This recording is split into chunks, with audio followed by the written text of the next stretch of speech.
Hello, world. Good morning. Sunday morning. Sunday morning coming down. It's the name of a great tune by Johnny Cash, and I'll include it in a link below.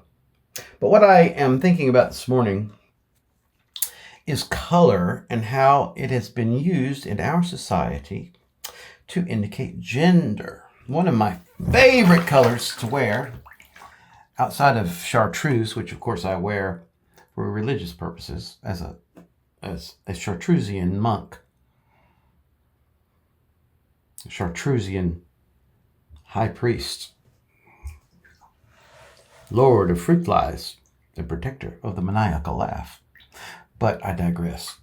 Outside of chartreuse, I used to like to wear purple a lot, which I still do, but only these days do I wear it in remembrance of his purple badness, Prince Rogers Nelson. Shout out to Benji. But here's what I want to talk about. You'll notice that all of these bath products designed for men are in shades of blue, gray, black, brown, and a little tiny bit, you'll see a little bit of green over here to indicate, I think that it's supposed to be somehow, I don't know what, natural? What is somebody who is supernatural, nay, preternatural, supposed to do with such a thing? Did you know that prior to the invention of commercial dyes, that is chemical dyes, when it was just plant dyes, pink was actually a boy's color. And the reason why is it was much easier to make pink dye. But if you wanted blue dye, that was expensive. It could be gotten in later days from indigo, where denim was originally dyed, but indigo is a plant that grows in warm climates. It grows in India. In fact, if you watch the movie Gandhi, about Mahatma Gandhi and the Indian struggles for independence and human rights, you'll find out that they grew it in India, and the Indian farmers were amongst the first people to strike and to collectively, what do they call it? Civil disobedience, to collectively work together to demonstrate against the government policy, telling them what to grow on their own land.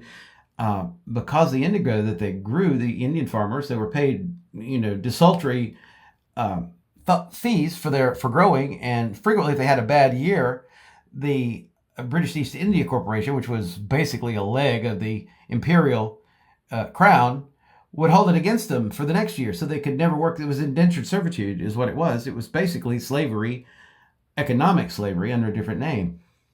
You socialists will understand what I'm talking about. You capitalists will have to make a choice whether to believe what I'm telling you, which is the truth, or to continue to believe that your decisions about how to compensate other people unfairly don't have any implications. They do.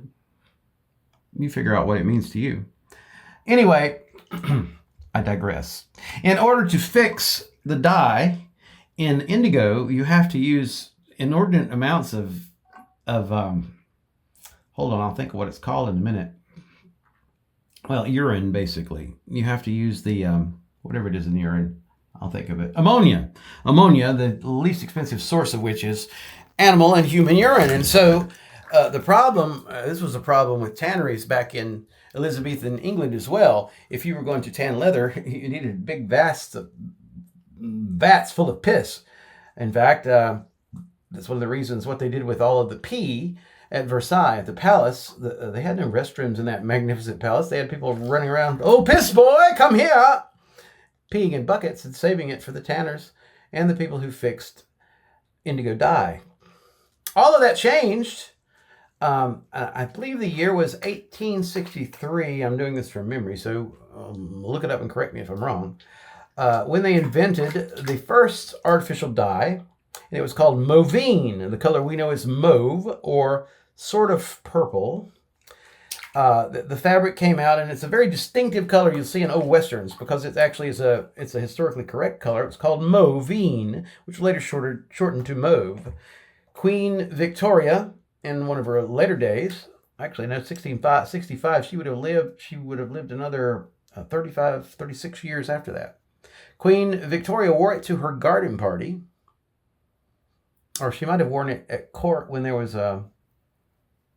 Anyway, she wore it out, and it became the rage. Everybody had to have Moveen. And from Moveen came blue. And once blue became a commercial, inexpensive dye,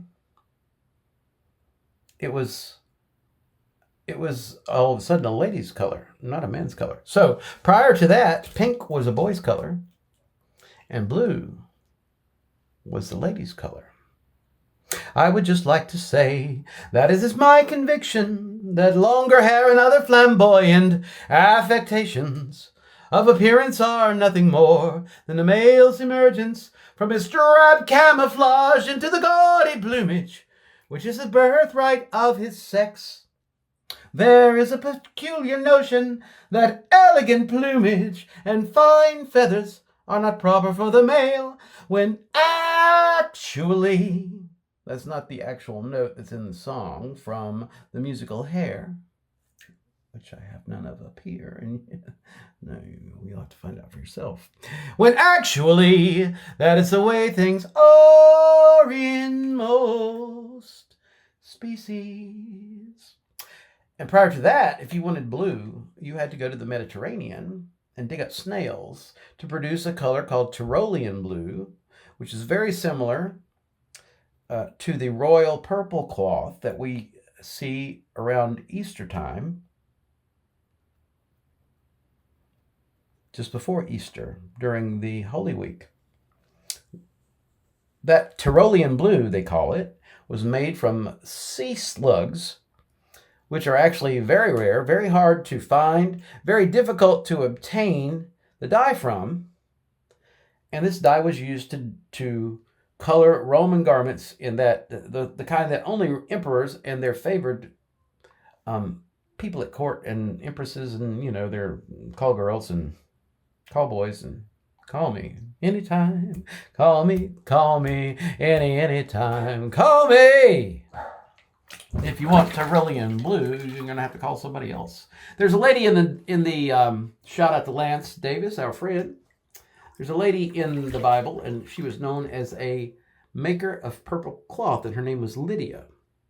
I've actually written a poem with that name. It's a very obscure reference, but those of you who know, if you know, you know. If you know, you know. Anyway, where were we? Oh, I gotta go. Blue is a boy's color now, but it didn't used to be, and that's the end of my story. Bye.